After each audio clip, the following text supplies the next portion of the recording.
வணக்கம். இது நியூஸ் போஸ்டின் இரவு 8 மணி பிரதான செய்தி. உங்களுடன் இணைந்து கொள்ளும் நான் சந்திரிகா ஆறுமுகம், சிசிரகுமார், கிருஷான் ராஜ். இன்றைய விரிவான செய்திகளுக்கு செல்லும் முன்னர் முதலில் தலைப்புச் செய்திகள்.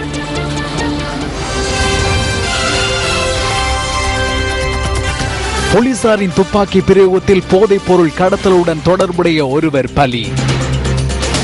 வடமாகாணத்தில் ராணுவ தலையீடுகள் தொடர்ந்தும் அதிகரித்து வருவதாக வடமாகாண முதலமைச்சர் தெரிவிப்பு. மொனராகலையில் வாளை வைத்துக் கொண்டு ஒருவர் செயற்பட்ட விதம் தொடர்பில் மொனராகலை போலீசாரை தெளிவுபடுத்தி உள்ளதாக போலீஸ் ஊடக பேச்சாளர் தெரிவிப்பு. உத்தியோகபூர்வ வாக்காளர் அட்டைகளை வைத்திருந்த ஒருவர் விளக்கமறியலில்.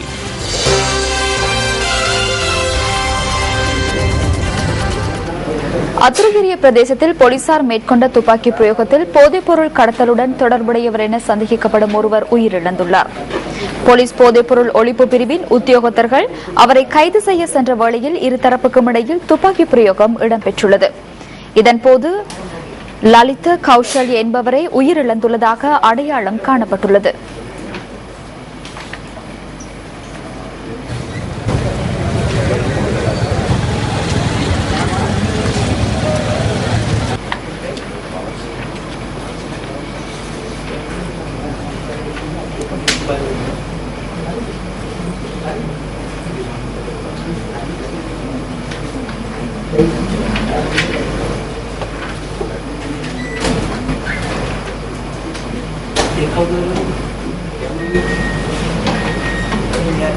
இலங்கை தமிழரசு கட்சியின் 15வது தேசிய மாநாட்டை முன்னிட்டு மத்திய செயற்குழு கூட்டம் இன்று மாலை ஆரம்பமானது.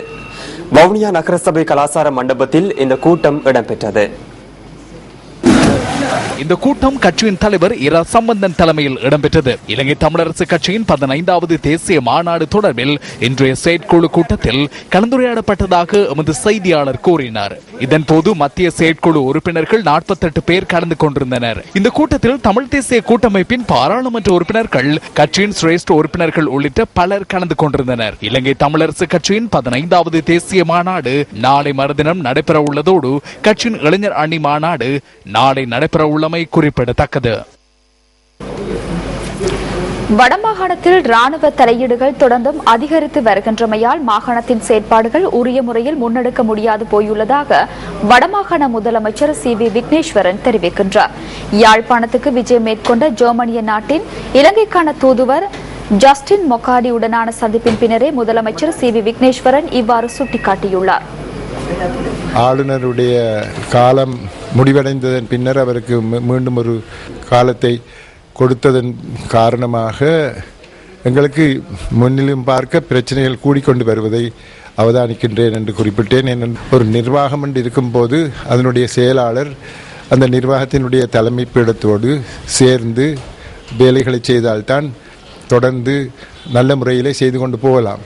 மக்களால் தேர்ந்தெடுக்கப்பட்ட எங்களுக்கு சார்பாக நடவடிக்கைகள் எடுக்காத ஒரு பிரதம செயலாளர் அரசாங்கத்தினால் நியமிக்கப்பட்ட ஆளுநரோடு சேர்ந்து நடவடிக்கைகள் எடுக்கும்போது அது எங்களுக்கு பிரச்சனைகளை தருகின்றது.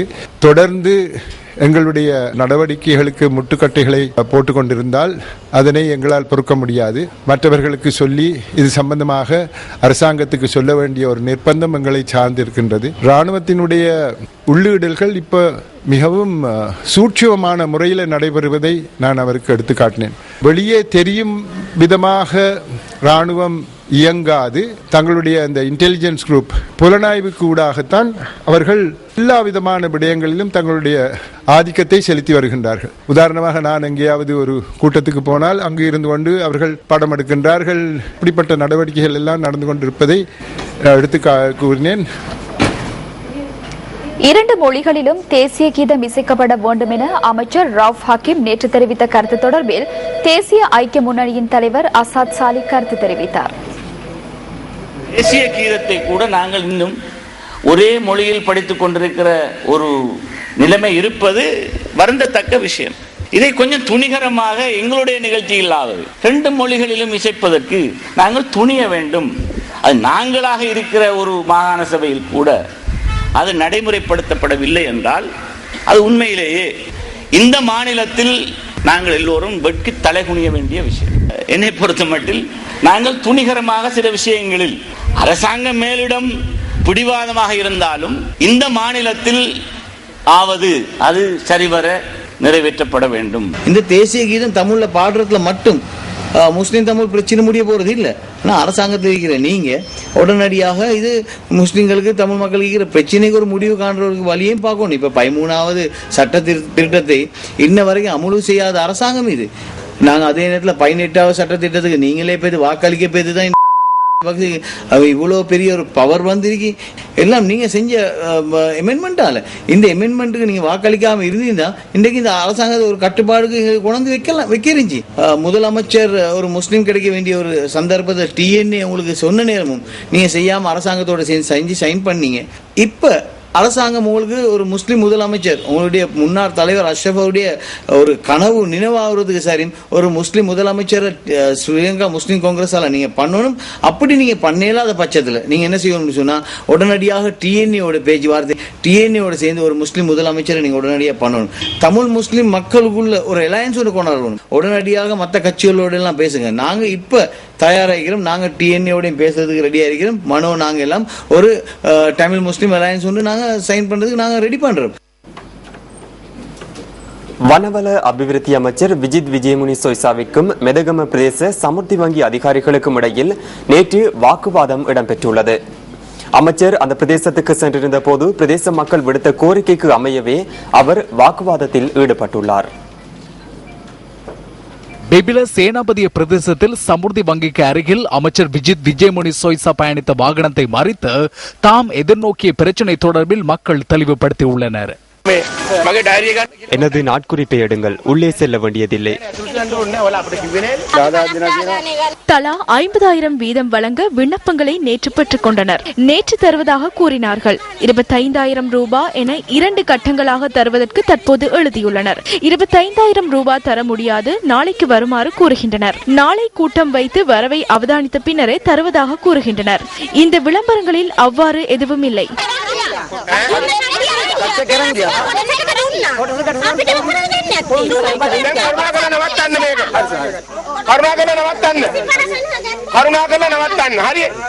தயவு செய்து இதனை நிறுத்துங்கள். பிரதேச செயலாளரிடம் கொண்டு சென்று நியாயமான முறையில் செய்யுங்கள். நீங்கள் வழங்குவீர்கள். இறுதியில் எனக்கு தான் பிரச்சினை. எமக்கு இருக்கின்ற வாக்குகளையும் இல்லாதொழிக்க வேண்டாம். நான் தான் எங்கு இணைப்பு குழு தலைவர். அதனை நினைவில் வைத்துக் கொள்ளுங்கள். சாதாரண මෙයාසනේ කාටවත් එහෙම පංගු පෙරකට කරන්න බෑ. මමයි මේකේ සම්බන්ධීකරණ කමිටුවේ සභාපති. ඒක මතක තියාගන්න. இதேவேளை அமைச்சர் அச்சுறுத்தியதாக பிபில மெதகம சமுர்த்தி அதிகாரி ஒருவர் மெதகம போலீஸ் நிலையத்தில் முறைப்பாடு செய்துள்ளார். சமுர்த்தி கடன் முறைமை அறிமுகம் செய்யும் நிகழ்விற்கு அழைக்காமையினால் தன்னை அமைச்சர் அச்சுறுத்தியதாக முறைப்பாட்டில் தெரிவிக்கப்பட்டுள்ளது. சம்பவம் தொடர்பில் விசாரணைகள் முன்னெடுக்கப்பட்டுள்ளதாக போலீசார் தெரிவித்தனர். தம்மை சொந்த இடங்களில் மீள்குடியேற்றுமாறு கோரி வலிகாமம் வடக்கு மக்கள் மகஜர் ஒன்றினை யாழ் மாவட்ட செயலக நிர்வாக உத்தியோகத்தர் கே கருணாகரனிடம் இன்று கையளித்துள்ளனர்.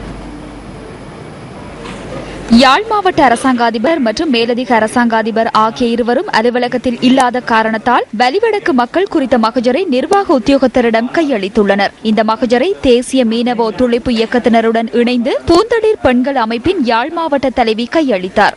1990ஆம் ஆண்டு யுத்தம் காரணமாக மக்கள் வலிவடக்கு மயிலிட்டி கிராமத்திலிருந்து இடம்பெயர்ந்து தற்காலிக முகாமில் 24 வருடங்களாக வாழ்ந்து வருவது தொடர்பில் அந்த மகஜரில் குறிப்பிடப்பட்டுள்ளது. யுத்தம் முடிவடைந்து 5 வருடங்கள் நிறைவடைந்த நிலையில் தமது சொந்த நிலத்தில் குடியமர்த்தப்படாமை மிகவும் கவலை அளிப்பதாகவும் அதில் குறிப்பிடப்பட்டுள்ளது. பொருளாதாரம், கல்வி, சுகாதாரம், கலாசார ரீதியில் பாதிக்கப்பட்டுள்ள தங்களை சொந்த நிலங்களில் மீள்குடியமர அனுமதிக்குமாறு கோரி கையளிக்கப்பட்ட அந்த மகஜரை பெற்றுக்கொண்ட நிர்வாக உத்தியோகத்தர் அதனை அரசாங்க அதிபரிடம் சமர்ப்பிப்பதாக தெரிவித்தார்.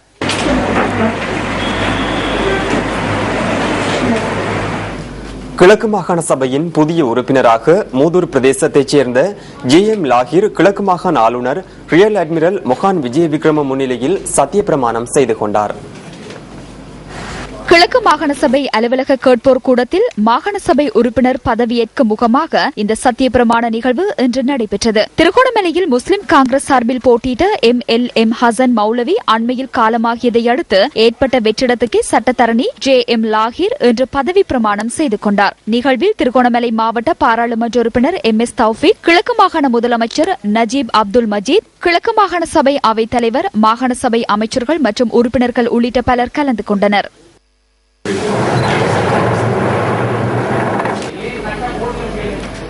வடமத்திய மாகாண முன்னாள் எதிர்க்கட்சித் தலைவர் மேஜர் ஜெனரல் ஜானக பெரேராவை கொலை செய்வதற்கு ஒத்துழைப்பு வழங்கினார் என்று குற்றம் சாட்டப்பட்ட முன்னாள் விடுதலை புலிகள் இயக்கத்தின் உறுப்பினர் ஒருவருக்கு 20 வருட கடூழிய சிறை தண்டனை இன்று விதிக்கப்பட்டது. விடுதலை புலிகள் இயக்கத்தின் முன்னாள் உறுப்பினரான சண்முகநாதன் சுதாகரன் என்ற சந்தேக நபர் இன்று வடமத்திய மாகாண மேல் நீதிமன்ற நீதிபதி சுனந்தகுமார ரத்நாயக்க முன்னிலையில் ஆஜர்படுத்தப்பட்டார். அனைத்து சாட்சிகளையும் கவனத்திற்கொண்டு சந்தேக நபருக்கு 20 வருட கடூழிய சிறை தண்டனை விதிக்கப்பட்டுள்ளது. 2008 ஆண்டில் ஜனவரி மாதம் 1ஆம் தேதி தொடக்கம் அக்டோபர் மாதம் 6ஆம் தேதி வரை மேஜர் ஜெனரல் ஜானக பெரேராவின் கொலைக்கு சதி செய்தமை மற்றும் ஒத்துழைப்பு வழங்கியமை என்பன இவருக்கு எதிரான குற்றச்சாட்டுகளாகும். நாட்டின் பல பாகங்களிலும் இடம்பெற்ற செய்திகளின் தொகுப்பு அடுத்து.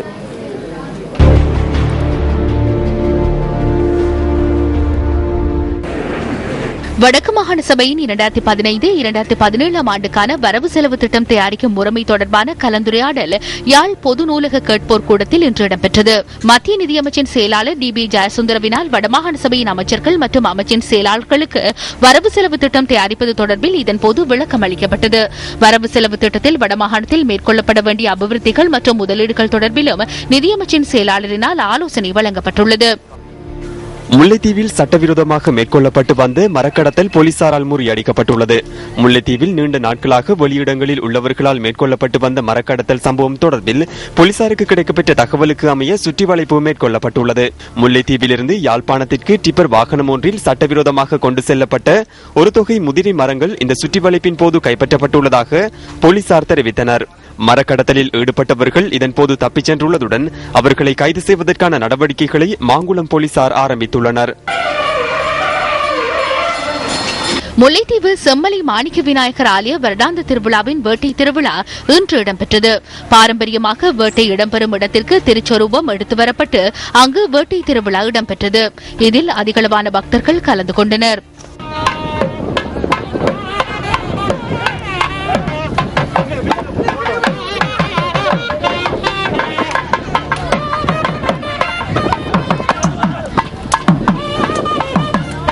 கிளிநொச்சி பாரதிபுரத்தில் உள்ள பாரதி வித்யாலயத்தில் குளவிக்கொட்டுக்கு இலக்காகிய மாணவர்கள் வைத்தியசாலையில் அனுமதிக்கப்பட்டுள்ளனர். பாடசாலை மாணவர்கள் காலை ஒன்று கூடலில் இருந்த சந்தர்ப்பத்தில் குளவிக்கொட்டுக்கு இலக்காகியுள்ளனர். 4 பாடசாலை மாணவர்களும் ஆசிரியர் ஒருவரும் குளவிக்கொட்டுக்கு இலக்காகியுள்ளனர். இந்த சம்பவம் காரணமாக கல்வி செயற்பாடுகளை முன்னெடுக்க முடியாத நிலையில் பாடசாலை மாணவர்கள் வீடுகளுக்கு திருப்பி அனுப்பப்பட்டனர். வறுமை ஒழிப்போம் வாழ்வை மேம்படுத்துவோம் என்ற தொனிப்பொருளில் முன்னெடுக்கப்பட்டு வரும் வாழ்வாதார உதவி வழங்கும் நிகழ்வு இன்று கிளிநொச்சி மாவட்டத்தில் ஆரம்பித்து வைக்கப்பட்டது. பொருளாதார அபிவிருத்தி அமைச்சின் விசேட நிதி ஒதுக்கீட்டில் நாடளாவிய ரீதியில் இந்த திட்டம் முன்னெடுக்கப்படுகிறது. கிளிநொச்சி கண்டாவளை பிரதேச திட்டமிடல் செயலகத்தில் இடம்பெற்ற நிகழ்வில் கண்டாவளை பிரதேச செயலர் பிரிவுக்குட்பட்ட தெரிவு செய்யப்பட்ட வாரிய 36 குடும்பங்களுக்கு உதவிகள் வழங்கப்பட்டன. காத்தான்குடி பிரதேச அபிவிருத்தி குழு கூட்டம் பிரதேச செயலக மாநாட்டு மண்டபத்தில் இன்று இடம்பெற்றது. பிரதேச அபிவிருத்தி குழுவின் தலைவரும் பிரதி அமைச்சருமான ஹிஸ்புல்லா தலைமையில் இடம்பெற்ற இந்த கூட்டத்தில் பிரதேசத்தின் அபிவிருத்தி திட்டங்கள் தொடர்பில் கலந்துரையாடப்பட்டது. பொருளாதார அபிவிருத்தி அமைச்சினால் பிரதேசத்தின் 211 அபிவிருத்தி நடவடிக்கைகளுக்காக சுமார் 200 மில்லியன் ரூபாய் நிதி ஒதுக்கீடு செய்யப்பட்டிருந்தது. மாவடிப்பள்ளி பாலத்தில் முதலைகளின் அட்டகாசம் அதிகரித்துள்ளது. அதிகளவான முதலைகள் இங்கு காணப்படுவதால் இந்த ஆற்றை பயன்படுத்துபவர்கள் அச்சத்துடன் வாழ்வதாக எமது செய்தியாளர் குறிப்பிடுகின்றார். திருகோணமலையைச் சேர்ந்த வறுமை கோட்டின் கீழ் வாழும் சுமார் 100 பேருக்கு தையல் இயந்திரங்கள் மற்றும் தச்சு வேலை பொருட்கள் இன்று வழங்கி வைக்கப்பட்டன. இவர்களின் சுயதொழிலை ஊக்குவித்து வாழ்வாதாரத்தை மேம்படுத்தும் நோக்கில் கிழக்கு மாகாண கிராமிய அபிவிருத்தி திணைக்களத்தினால் இந்த நடவடிக்கை முன்னெடுக்கப்பட்டுள்ளது. இந்த நிகழ்வில் பிரதம அதிதியாக கிழக்கு மாகாண முதலமைச்சர் நஜீப் அப்துல் மஜீத் கலந்து கொண்டு பயனாளிகளுக்கான பொருட்களை வழங்கி வைத்தார். கண்டி மௌசா மேற்பிரிவு ஸ்ரீ முத்துமாரியம்மன் ஆலயத்தின் வருடாந்த அலங்கார உற்சவத்தில் தேர் திருவிழா இன்று இடம்பெற்றது. இன்று காலை 7:30 மணியளவில் விநாயக வழிபாடு இடம்பெற்று தொடர்ந்து கும்ப பூஜை இடம்பெற்று காலை 9 மணியளவில் பாற்குட பவனி ஆரம்பமானது.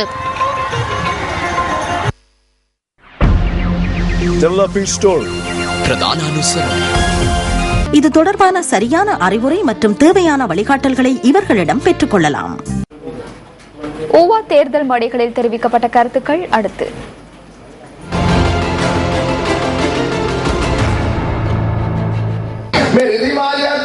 ரிதிமாலியத் பிரதேச செயலகமே இலங்கையில் வறுமையான பிரதேச செயலகமாகும். மக்களுடைய தேவைகளை புரிந்து கொள்ளாத அரசாங்கத்தினால் எந்தவித பலனும் கிடைக்கப் போவதில்லை.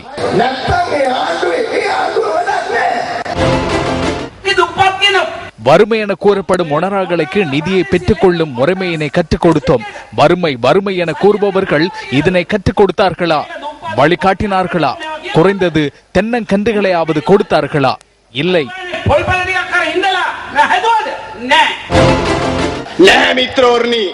நீங்கள் வாழும் இந்த ஊவா மாகாணமே நாட்டில் வறுமையான மாகாணமாகும்.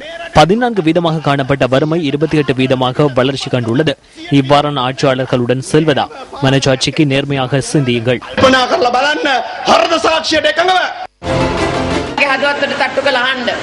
20 வருடங்கள் என்பது சிறிய காலப்பகுதி அல்ல.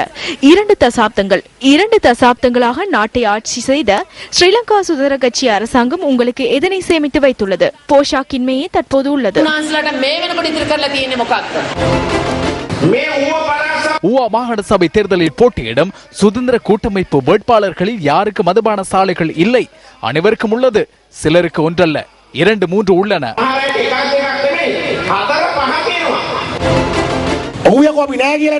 ஆம், எமக்கு உள்ளது. தேவை என்றால் பாருங்கள். இந்த ஆண்டில் அதனையும் காட்டுகின்றேன். ஆனால் நாங்கள் மதுபானம் விற்பதில்லை, வாடகைக்கு கொடுத்துள்ளோம். மக்களின் வாக்குகளை கொள்ளையிடுவதற்கு பொதுமக்களை அச்சுறுத்தும் நடவடிக்கையே தற்போது முன்னெடுக்கப்படுகிறது. ஆகவே நாம் அனைவரும் ஒன்றிணைந்து நியாயமான தேர்தலை வெற்றி கொள்ள செயற்பட வேண்டும்.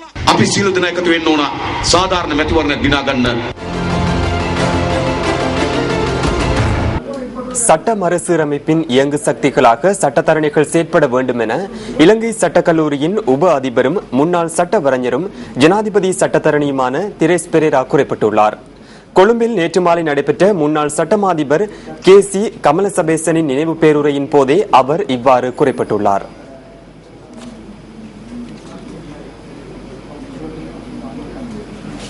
முன்னாள் சட்டமா அதிபர் ஜனாதிபதி சட்டத்தரணி KC கமலசபேசனின் சிந்தனைகளுக்கு செயலூக்கம் கொடுக்கும் நோக்கில் கமலசபேசன் ஞாபகார்த்த அமைப்பினால் இந்த நிகழ்வு வருடாந்தம் ஏற்பாடு செய்யப்பட்டு வருகின்றது. நீதி அமைச்சர் ரவுப் ஹக்கீம், சட்டமா அதிபர் பாலித்த பெர்னாண்டோ மற்றும் இலங்கை சட்டத்தரணிகள் சங்கத்தின் தலைவர் உப்புல் ஜெயசூரிய உள்ளிட்ட சட்டத்துறையைச் சேர்ந்த பலர் இதன்போது கலந்து கொண்டிருந்தனர். Which was the sponsoring of the education of 3 lawyers apply the law in their practice. Lawyers grapple with the defects and the lacunas in the law. சட்டத்தரணிகள் நடைமுறை ரீதியில் சட்டத்தினை பிரயோகிக்கின்றனர். சட்டத்தின் குறைபாடுகள் மற்றும் ஓட்டிகள் தொடர்பாக சட்டத்தரணிகளே அதிகம் தேர்ச்சி பெற்றிருக்கின்றனர். எனவே சட்ட மறுசீரமைப்பின் முன்னணி இயங்கு சக்திகளாக சட்டத்தரணிகள் இருக்க வேண்டும். அவர்களுக்கு சட்ட மறுசீரமைப்பு தொடர்பிலும் சட்ட மீளாய்வு தொடர்பிலும் பாரிய கடமை உள்ளது என்பது எனது கருத்தாகும். எனினும் அது நடப்பதில்லை. சட்ட ஆக்கம் என்பது முழுமையாக அரசாங்கத்தின் செயற்பாடு என நினைக்கும் மனப்பாங்கே அதற்கான காரணம் என நான் நினைக்கின்றேன். அத்துடன் சட்ட மறுசீரமைப்பும் அரசாங்கத்தின் கடமை என்ற எண்ணம் தோன்றியுள்ளது. Updating the law is also the sole domain of the state.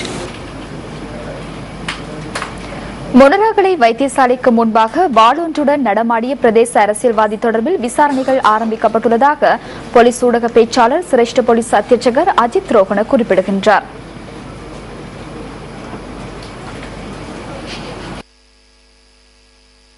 இந்த காட்சிகளை தற்போது உலகளாவிய ரீதியில் மக்கள் பார்வையிட்டுள்ளனர். மொனராகலை நகரில் மக்கள் மத்தியில் இவ்வாறு வாளுடன் நடமாடிய பிரதேச அரசியல்வாதி தொடர்பில் மொனராகலை போலீஸ் நிலையத்திற்கு அறிவித்துள்ளதாக போலீஸ் ஊடக பேச்சாளர் தெரிவித்தார். இவ்வாறான சம்பவங்கள் தொடர்பில் உடனடியாக விசாரணைகள் முன்னெடுக்கப்பட வேண்டும் என சட்டத்தரணிகள் தெரிவித்துள்ளனர்.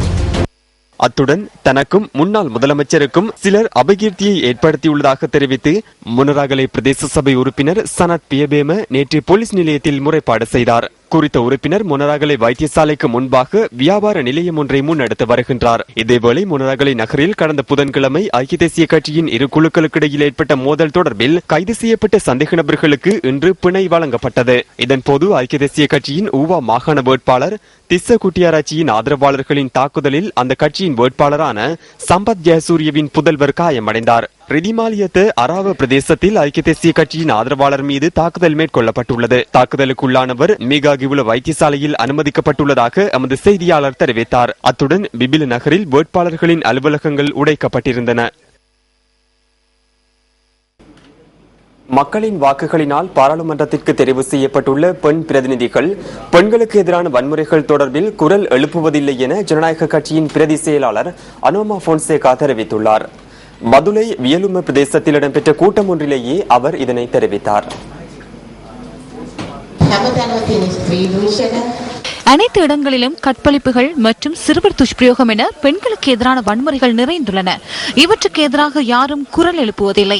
அமைச்சு உள்ளது, அதுவும் பலனில்லை. பாராளுமன்றத்திற்கு பெண்களும் தெரிவாகியுள்ளனர், அவர்களும் மௌனமாக உள்ளனர். பெண்கள் மற்றும் சிறுவர்களுக்கு எதிரான வன்முறைகள் தொடர்பில் யாரும் பேசுவதற்கில்லை. ஆனால் எமது கட்சி இதிலிருந்து மாறுபட வேண்டும். மக்களை மௌனிக்க வைத்தும் ஜனநாயகத்தை ஒடுக்கியும் எதிர்க்கட்சிகள் அரசியல் செய்கின்றதென்றால் அது யுத்தத்தை போன்றதான நடவடிக்கையாகும். தாக்குதல்கள், பழிவாங்கல்கள் மற்றும் துரோகத்தனங்களுக்கு ஆளாகும் நிலையாகும். மக்கள் இன்று பாரிய அழுத்தத்தில் உள்ளனர்.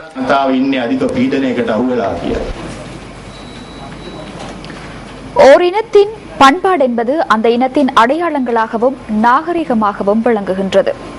இன்றைய உலகில் பாரம்பரிய சுதேச பண்பாடுகள் அழிவடைந்து செல்வது கவலைக்குரிய விடயம்.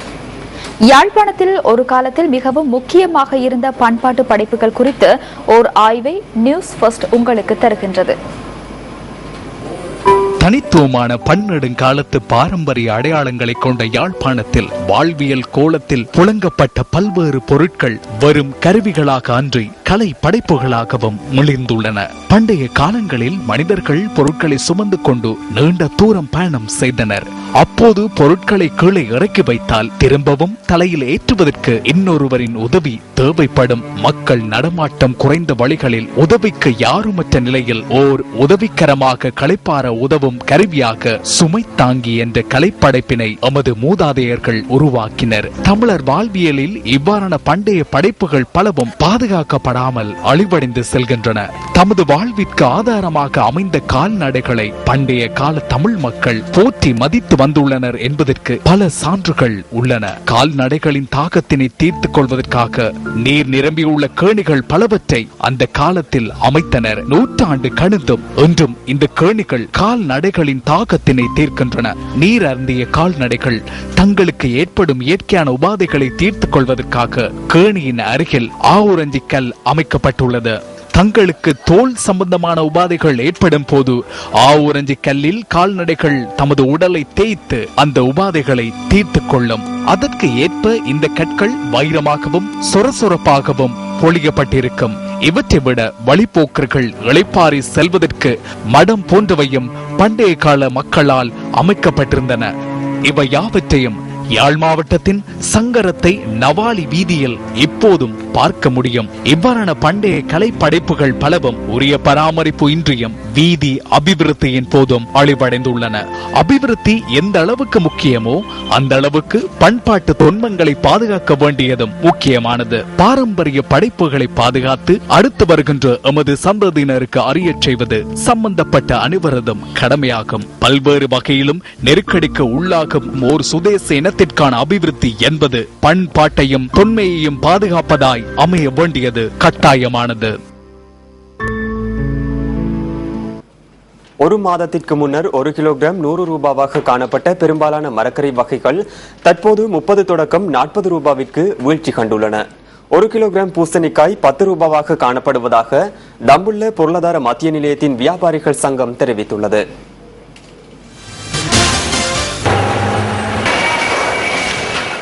தம்புள்ள பொருளாதார மத்திய நிலையத்தில் ஒரு மாதத்துக்கு முன்னர் 1 கிலோகிராம் 200 ரூபாவுக்கு விற்கப்பட்ட மரக்கறி வகைகளே இவ்வாறு அப்புறப்படுத்தப்பட்டுள்ளன.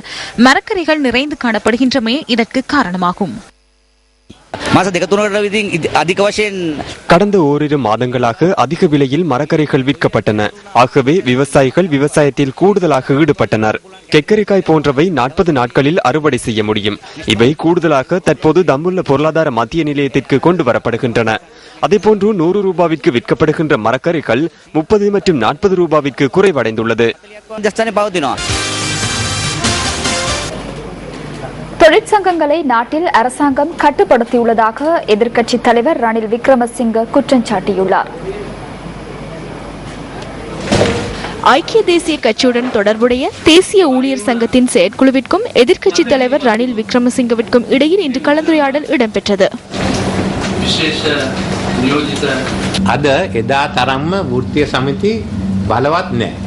අද තියෙන එක ප්‍රශ්නයක් තමයි ආණ්ඩුව වෘත්තීය සමිති ව්‍යාපාරය අඩපණ කිරීම. அன்று போல் இன்று தொழிற்சங்கங்கள் வலுவான நிலையில் இல்லை. தொழிற்சங்கங்களை அரசாங்கம் கட்டுப்படுத்துகின்றமை இன்று பாரிய பிரச்சனையாகியுள்ளது. இதனால் பாரிய மோசடிகள் தொடர்பில் பேசுவதற்கு சந்தர்ப்பம் இல்லாது போயுள்ளது. ஊழியர் சேமலாம நிதி மற்றும் நம்பிக்கை நிதியத்துக்கு இன்று என்ன நடந்துள்ளது?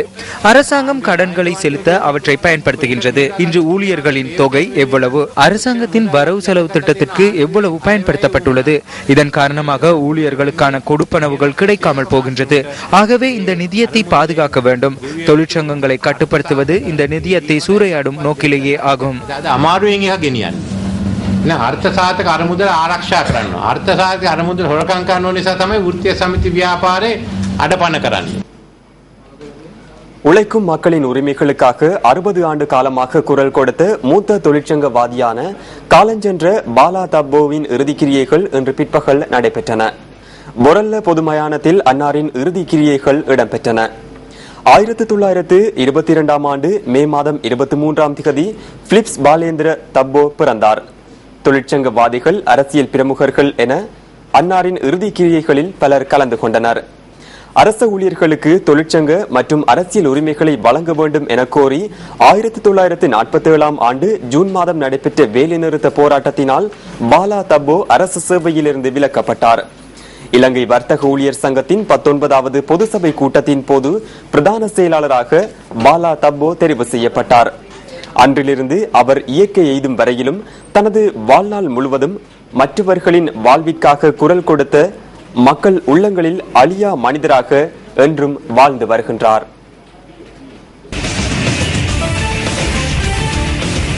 யாழ் கோட்டைக்கு முன்பாக உள்ள இந்த இடம் மக்கள் ஓய்வு நேரத்தை மகிழ்வுடன் கழிக்கும் வகையில் தற்போது புனரமைக்கப்படுகிறது.